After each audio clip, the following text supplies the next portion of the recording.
നല്ല ക്ലൈമറ്റ് അല്ലേ? ഹായ്, കേൾക്കുന്നുണ്ടോ പറയുന്നത്? നോക്കൂ, പ്രകൃതി ഭംഗി ആസ്വദിക്കൂ. തിരമാലകൾ ആഞ്ഞടിക്കുന്നു. മഴക്കാറുകൾ നമുക്ക് തീരെ നിൽക്കുന്നു.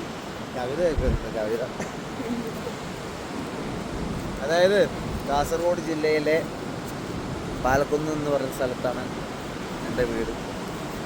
ഓക്കെ, അപ്പോൾ അതിൻ്റെ അടുത്തുള്ള കോടി എന്ന് പറയുന്ന ഒരു ബീച്ച് ഒരു ക്ലിഫാണ് ആക്ച്വലി. ഇത് താഴെ ബീച്ചും അടിപൊളി വേറെ വൈബാണ്. ഇതിൻ്റെ ഈ ഒരു വൈബ് നമ്മൾ എൻജോയ് ചെയ്യണമെങ്കിൽ നമ്മൾ ആക്ച്വലി ഇത് ഒരു മഴക്കാലത്താണ് അതിൻ്റെ ഒരു ഭംഗി. വേനൽക്കാലത്തുണ്ട്, പക്ഷെ മഴക്കാലത്ത് ഒരു പ്രത്യേക ഭംഗിയാണ്. ബേക്കൽ കോട്ട കേട്ടിട്ടില്ലേ? ബേക്കൽ അങ്ങനെ തൊട്ടടുത്ത് തന്നെയാണ്. അപ്പോൾ ഈ സ്ഥലത്തിൻ്റെ പേര് കോടി എന്നാണ്. ഒരു ക്ലിഫാണ്, ഒരു മുകളിലാണ് ഈ ഒരു സർഫേസ് നിൽക്കുന്നത്. അടിപൊളിയാണ്.